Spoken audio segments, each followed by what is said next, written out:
Assalamualaikum warahmatullahi wabarakatuh. Oke guys ya, admin kali ini akan melanjutkan alur cerita manhwa tentang seorang pria muda berangkat untuk membalaskan dendam tuannya. Seorang seni bela diri yang dulunya kuat, yang dihianati oleh anak buahnya sendiri, dan nyaris lolos dengan hidupnya. Berbekal seni bela diri terbaik tuannya, ia siap membawa teror dan mendatangkan malapetaka di antara para murim. Tapi bahkan sebelum memulai, dia mengetahui bahwa orang yang mengkhianati tuannya sudah mati. Nah, bagi teman-teman yang belum nonton cerita awalnya, silahkan klik link yang sudah saya siapkan di deskripsi. Langsung saja kita ke alur ceritanya. Kami adalah pedagang. Tapi bukan pedagang seperti umumnya, yang mengunjungi pasar-pasar dan memaparkan barang-barang yang dijual. Kami mengikuti sebuah konsep penjualan yang baru, di mana hal itu melibatkan kami mengunjungi rumah tiap pelanggan untuk menjual barang-barang kami. Hal itu disebut metode penjualan pintu ke pintu. Seorang pria menjelaskan kepada karyawan barunya. Berlainan seperti pada umumnya, penjualan pasif mempraktikkan untuk memenuhi permintaan. Kunci dari metode ini terletak pada keaktifan menciptakan permintaan itu sendiri. Itu berarti, tugas kalian adalah meyakinkan konsumen bahwa mereka harus membeli barang-barang ini. Untuk tiap penjualan yang kalian bikin, maka kalian bisa mendapatkan 10% dari keuntungan itu. Dan dengan ini, maka berakhirlah sesi latihan. Terakhir, tolong ulangi, setelah aku, semboyan perusahaan kita, akan kujual harga diriku. Seketika saja, semuanya berteriak, akan kujual harga diriku. 1 bulan telah berlalu. Seorang karyawan bernama Wobuk tak berhasil menjual satupun barang dagangannya, sehingga membuat manajernya kesal, dan kemudian dia dipasangkan dengan anggota senior yang telah berpengalaman. Seonbae berkata, apakah kau bilang namamu adalah Wobuk? Apakah kau sudah menikah? Wobuk berkata, ya, dengan 3 anak. Mendengar perkataan itu, Seonbae berkata, kalau begitu, seharusnya kau bekerja lebih keras lagi untuk keluargamu. Seketika saja, Wobuk terdiam dan mengingat anak-anaknya. Anak-anakku, aku penasaran apakah mereka makan dengan benar. Kemudian, di tempat lain, di warung tempat Gangrong bekerja, anak-anak Wobuk berlari sambil memanggil Gangrong. Abang gemuk yang besar hati, kami sudah sampai. Tiba-tiba saja, seseorang muncul dan anak-anak tersebut menjadi terkejut dan mengira kalau itu adalah Gangrong. Lalu Gangrong muncul dan berkata, silahkan datang lagi tuan. Oh, kalian sudah di sini. Kemudian, ibu dari anak-anak tersebut muncul. Aku sudah bilang kalian harus menungguku. Sekarang, apa yang akan kulakukan dengan kalian? Seketika saja anak-anak tersebut berkata, kamu siapa? Apakah kau tahu kami, Nona? Lalu Suh Choyang datang sambil tertawa. Dia ibu kalian anak-anak. Mbak ini membantunya dengan memakikan dia sedikit makeup. Anak-anak tersebut berkata, jangan bohong. Ibu kami tidak secantik ini, bahkan ketika dia memaki makeup. Tiba-tiba saja Biksu Menjiong berkata, kurasa kalian anak muda tidak mengetahui. Mbak yang di sana itu dari dulu sudah dikenal akan kemampuan dia memaki makeup. Mendengar perkataan itu, tiba-tiba saja Suh Choyang memukul kepala Biksu Menjiong dengan gelas. Maaf, tanganku terpeleset. Anak-anak yang melihat kejadian tersebut berkata, apakah kita baru saja melihat sesuatu yang mengerikan? Lalu ibu tersebut menyuruh anak-anaknya keluar. Ayo anak-anak, sangat sibuk sekali di sini. Jadi kalian bermain di luar saja sampai ibu selesai. Anak-anak tersebut berkata kepada Gangrong, abang, kami sangat bosan, terutama mulut kami. Seketika saja Gangrong berkata, selamat datang di klub. Baiklah kalau begitu, kalian duduk sebentar. Aku akan pergi ke Koki dan menggunakan kalian sebagai alasan untuk negosiasi. Kemudian, saat Gangrong memberikan anak-anak tersebut makanan, ia bertanya, omong-omong, ayah kalian masih belum pulang ke rumah ya? Beberapa hari ini. Anak-anak tersebut berkata, iya, dia kadang pulang ke rumah tengah malam, dan pergi pagi-pagi sekali.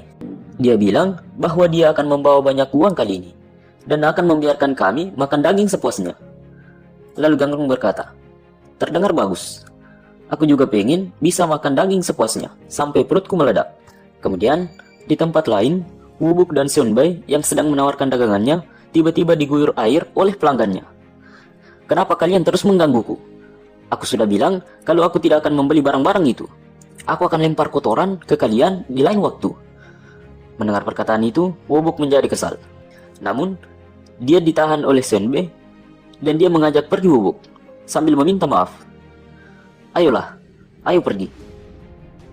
Malah pelanggan seperti dia yang menolak kita dengan suara keras bisa diubah intonasinya setelah beberapa kunjungan lagi. Seperti itulah pengalamanku selama ini. Hahaha. Kemudian, saat ia ingin menawarkan dagangannya di tempat lain, tiba-tiba saja seorang pria melemparkan parang ke Senbei. Aku membeli parang ini dari orang kalian bulan lalu. Aku diberitahu bahwa parang itu bisa sampai setidaknya 10 tahun. Tapi ini sudah seperti ini. Ambil kembali parang itu dan berikan aku parang yang baru. Atau kembalikan uangku sekarang. Senbei berkata, tapi aku tidak menjual barang ini. Seketika saja pria tersebut berkata, apa-apaan yang kau bilang? Aku tidak membeli itu dari kau. Tapi sejak kalian semua merupakan bagian dari asosiasi pedagang atau apalah, sudah pasti dia adalah kolegamu kan? Kembalikan uangku atau aku akan beritahu semua orang tentang ini. Dan rombongan kalian tidak bisa lagi menginjakan kaki kalian di desa ini lagi. Kalian penipu sampah. Mendengar perkataan itu, Wobok menjadi sangat kesal. Omong kosong apa yang dia mau katakan? Semua orang bisa melihat bahwa parang itu sudah berkarat kurang lebih selama setahun. Tiba-tiba saja, Senbei dengan ramah menundukkan kepalanya. Ya, aku mengerti. Karena bukan aku yang menjual barang ini ke Anda, aku takut bahwa aku tidak bisa memberikanmu pengembalian uang atau penukaran. Tapi sebagai gantinya, Senbei mengasah parang itu sampai menjadi baru kembali. Ia memberikan parang tersebut dan pergi. Tiba-tiba saja, ia dihentikan oleh pria tersebut. Hei, tunggu. Apa yang baru saja kau lakukan? Kau cuma mengasah parang itu beberapa kali saja, tapi semua karatnya lepas begitu saja. Tolong perlihatkan pada kami sekali lagi batu asa itu. Mendengar perkataan itu, Senbei berkata, ya, bisa. Kalau gitu, aku akan memperlihatkannya padamu. Tapi barang itu tidak dijual. Itu adalah batu asah khusus untuk senjata dan akan disuplai ke kantor-kantor pengadilan. Tapi yang ini hanyalah barang demonstrasi. Dan kami dilarang menjualnya ke orang biasa. Lalu pria tersebut berkata, benar-benar omong kosong. Jika seorang pembeli mau membeli itu, maka kau, mau tidak mau harus menjual itu. Cukup sudah pembicaraan ini. Dan biarkanlah aku melihatnya sekali lagi. Kemudian, saat mereka berdua sedang beristirahat, Senbei memberikan pengalamannya ke Wobok. Kita adalah pedagang.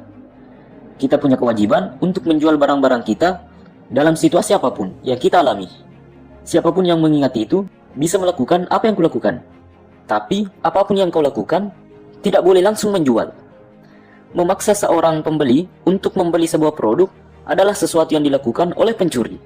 Kerja keras untuk bisa mendekati pelanggan dengan cara senatural mungkin dan berbicara dengan mereka. Itulah semuanya dimulai. Oh, aku mempelajari dari berhenti di desa ini beberapa hari lalu. Apakah kau melihat rumah kosong di sana? Satu keluarga akan pindah ke rumah itu hari ini. Mereka seharusnya akan tiba beberapa saat lagi. Itu juga alasan kita menghabiskan waktu kita di sini. Ketika mereka sampai di sini, aku bermaksud untuk pergi denganmu dan membantu mereka pindahan. Ketika kita membantu mereka, apakah kau berpikir bahwa kita mungkin bisa mengetahui apa yang mereka butuhkan atau perabotan tua yang mungkin mereka mau ganti? Jadikanlah sebuah kebiasaan untuk memperhatikan sekitarmu seperti itu. Jika pasangan tetangga sebelah sedang bertengkar di tengah malam, aku seharusnya bisa menemukan beberapa banyak piring yang pecah dalam cekcok mereka dan menjual piring-piring itu ke mereka paginya. Seperti itu pedagang kaya kita. Mendengar perkataan itu, Wobok berkata dalam hatinya, aku benar-benar mempelajari banyak hal yang bagus sekali hari ini. Kemudian, keluarga tersebut datang. Senbei dan Wobok langsung menghampirinya dan membantu memindahkan barang. Setelah selesai, Senbei langsung menawarkan produknya dengan ramah. Aku menyadari ketika pindahan bahwa lemari kalian terlihat sangat usang. Jadi, aku penasaran, apakah sudah waktunya bagi kalian untuk mendapatkan yang baru? Oh, jika kalian tidak tertarik, maka tidak perlu khawatir. Itu hal yang baik-baik saja kok, jika kalian tidak mau membeli itu. Lalu keluarga tersebut memesan produk Senbei. Wobok yang melihat Senbei berhasil menawarkan dagangannya berkata, benar-benar orang yang hebat. Namun, Wobok dan Senbei tak sadar bahwa keluarga tersebut memesan produk Senbei karena ketakutan melihat wajah Wobok. Ketika mereka berdua beranjak pergi, tiba-tiba saja terdengar percakapan dari keluarga tersebut. Sialan, benar-benar keberuntungan yang buruk. Kenapa kau membeli barang-barang itu? Dia bilang, kau tidak perlu melakukan itu. Kau tidak melihat berandalan di sebelahnya yang terus-terusan melihatku. Dia terlihat bagaikan sudah siap untuk merusak apapun jika aku tidak membeli apapun. Untuk beberapa saat, aku kira tempat ini adalah lingkungan yang ramah. Tapi, pada akhirnya, kita malah ketemu dengan berandalan. Seonbe yang mendengar percakapan itu menjadi kecewa. Waduh, aku tidak merencanakan itu. Tetapi, sepertinya aku telah melakukan semacam penjualan langsung. Tiba-tiba saja, ia meremas kontrak tersebut dan membuangnya. Wobuk yang melihatnya menjadi kebingungan. Bukannya itu kontrak yang tadi? Jika kau mau melakukan itu, bukankah lebih baik jika kau kembali dan merobek itu di depan mata mereka sendiri? Seketika saja, Seonbe berkata, tidak, itu sudah cukup. Setelah peristiwa yang terjadi, sepertinya agak aneh bagi kita berdua jika melakukan itu. Mereka akan berpikir bahwa aneh apabila barang itu tidak tiba dalam 3 hari. Tapi tak lama kemudian, mereka akan sadar bahwa mereka salah menilai kita. Aku sudah pernah mengalami situasi yang sama seperti ini sebelumnya. Dan hasil akhirnya berakhir seperti itu. Kemudian, ketika para pelanggan itu melihat kolega kita di lain waktu, setidaknya mereka tidak berpikir bahwa kita semacam berandalan yang berusaha menipu mereka. Seperti yang kubilang sebelumnya, tidak boleh penjualan langsung. Itu sama seperti kau menjual hati nuranimu. Kau boleh menjual harga dirimu, tapi jangan hati nuranimu. Jika kau menyebut dirimu seorang penjual sesungguhnya, itu saja yang bisa aku ajarkan padamu.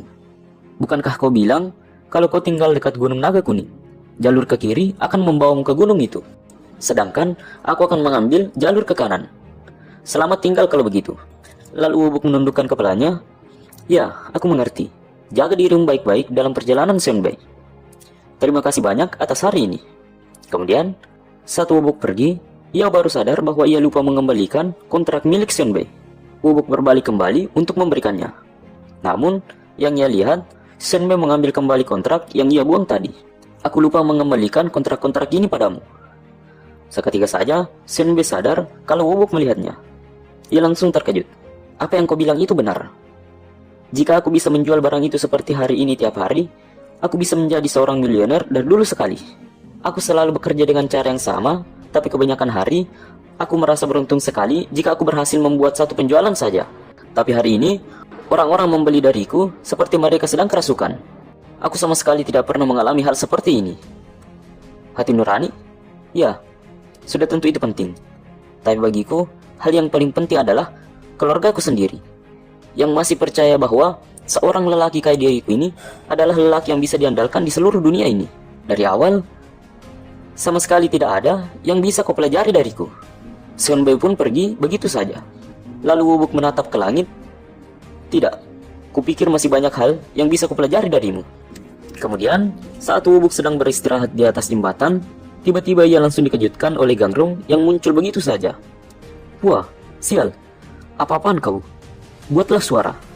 Tunggu dulu, kau mengantarkan makanan jam segini? Serius? Lalu Gangrong berkata, aku baru saja membawa pulang anak-anakmu. Istrimu datang membantu kami di warung, tapi hari ini kami sibuk sekali sampai malam dan tutup agak malam sekali. Mendengar perkataan itu, Wobuk berkata, baru saja? Apakah anak-anakku belum tidur? Gangrong berkata, tidak, mereka sudah tertidur, tapi istrimu seharusnya belum. Kau belum pulang, Bang? Kalau gitu, aku cabut duluan. Setelah Gangrong hendak pergi, Wobuk berkata, hei Rong, makasih untuk segalanya. Seketika saja, Gangrong berkata kepada Wobuk, Bang Wobuk, kau jangan sampai lupa untuk mengundangku untuk pesta daging itu. Seketika saja, Wobuk berkata, apa yang baru saja kau bilang berandalan? Lalu Gangrong berkata dengan santai, aku bilang, apakah kau siap bertanggung jawab untuk berkata bahwa kau akan membunuhku? Saat Gangrong pergi, Wobuk berkata dalam hatinya, bagus sekali. Aku menahan emosiku saat itu. Dia cowok yang baik. Dan aku hampir. Kemudian, keesokan harinya, saat Wobuk kembali bekerja, ia mencari Seonbe. Namun, Seonbe tidak masuk hari itu. Jadi Wobuk menanyakan alamat Seonbe ke karyawan lain dan berencana untuk mendatanginya. Seharusnya di sekitar sini. Rumahnya terletak di tempat antah berantah tanpa ada rumah lain di sekitarnya. Jadi, seharusnya gampang untuk ditemukan. Kemudian, saat Wobuk menemukan rumahnya, ia terkejut melihat seorang berandalan menjaga di depan rumah Seonbe. Di dalam rumah, anggota lembah Begma telah masuk. Kau pasti bercanda. Setelah aku mendengar bahwa kau sukses besar dengan penjualan itu, aku kira kau akan membeli sebuah rumah dan sudah pasti hidup mewah. Jika bangsawan Ma mendengar hal ini sebelum dia mati, mungkin dia akan menarik mundur permintaannya. Kemudian, tiba-tiba Wobuk membuka pintu setelah mengalahkan penjaga di luar. Anggota lembah Begma yang melihatnya langsung menyerang Wobuk. Siapa kau, bajingan? Seketika saja Wobuk langsung mencekik mereka. Jika aku adalah bajingan, maka kau itu apa? Apakah itu normal untuk menggertak dan memangsa yang lemah? Saat Wobuk ingin membunuhnya, tiba-tiba saja Saochung menghentikannya. Tunggu, Tolong berhenti Tuan Ga. Ini aku, Sao Chung. Kita pernah bertemu beberapa kali di lembah Baikma. Apa kau ingat? Seketika saja, Wobuk melepaskan anggota dari lembah Baikma tersebut. Aku akan melakukan yang kubisa untuk menyelesaikan ini Tuan. Selamat tinggal kalau begitu. Sao Chung dan anggotanya pun pergi dan merasa ketakutan. Ga Wobuk, si tangan roh. Kenapa orang yang dulu merupakan pembunuh terbaik lembah Baikma berada di tempat seperti ini? Aku dengar dia pensiun dan meninggalkan Murim di waktu yang sama. Saat anggota lembah Baikma pergi, Sunbe dengan istri dan anaknya yang mengetahui bahwa Wobuk adalah si tangan roh, ia langsung memasang wajah ketakutan. Wobuk yang melihatnya hanya terdiam dan pergi begitu saja. Kemudian, saat Wobuk tiba di depan rumahnya, ia merasakan keberadaan seseorang. Keluarlah. Seketika saja, Yang Jeonghak, si tamu gelap muncul. Hei temanku, jika kau telah pensiun, kau seharusnya tundukkan kepalamu ke bawah dan hiduplah dengan tenang sampai kau meninggal. Apa yang membuatmu terlibat dalam urusan kami, bahkan membuat kecewa organisasi?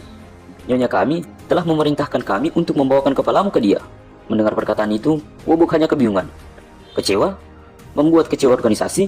Lalu Yang Jeonghak berkata, "Oh, sadarlah, kau tidak akan bermain sebagai orang goblok kan? Itu baru saja terjadi beberapa jam yang lalu." Seketika saja, Wobuk mengingat Sunbe dan anggota lembah Baikma yang menyerangnya. Tikus-tikus itu. Jangan bilang kau telah melakukan sesuatu ke mereka. Yang Jeonghak berkata, "Kita tidak mungkin melakukan itu sekarang." Di saat Sao Chung kembali lagi ke sana, orang itu telah lama pergi. Saat Yang Jeonghak melihat Wobuk menjadi lega setelah mendengarnya, ia berkata, "Oh, begitukah? Toh, kau tahu cara kerja kami kan? Seseorang harus bertanggung jawab terhadap urusan ini. Tapi daripada mengakui ketidakbecusan dia, Sao Chung memilih untuk menjual dirimu saja. Tapi melihat bagaimana kita dulu sering bekerja sama, maka aku tidak simpatik. Jadi ikut kami dengan diam-diam, dan kami akan memberikanmu kesempatan untuk menjelaskan aksimu ini ke Nyonya." Seketika saja, muncul anggota lembah Baikma mengepung Wobuk. Nyonya kami hanya agak marah sedikit, dan aku yakin bahwa dia sama sekali tidak mau darah ditumpahkan di sini. Saat anggota lembah Baikma ingin mengikat Wobuk, tiba-tiba mereka langsung terlempar. Rasa keadilanmu seperti berkurang semenjak terakhir kali aku melihatmu. Seobe Yang Jeonghak. Aku mungkin telah meninggalkan Murim. Tetapi, aku juga masih punya wilayahku sendiri. Boleh-boleh saja beberapa tikus untuk keluyuran di tempat. Tapi ketika aku mengusir dia, kau tidak akan bisa diam karena aku mengganggu wilayah kalian. Bukankah seperti itu? Bukannya tidak ada yang mati di sini? Jadi, jika aku boleh bilang, itu sudah benar. Jika lebih baik, kita berdua tidak bertarung saja saat ini. Tapi jika kau kembali dengan kepalaku, jangan bersusah payah mengorbankan anak buahmu.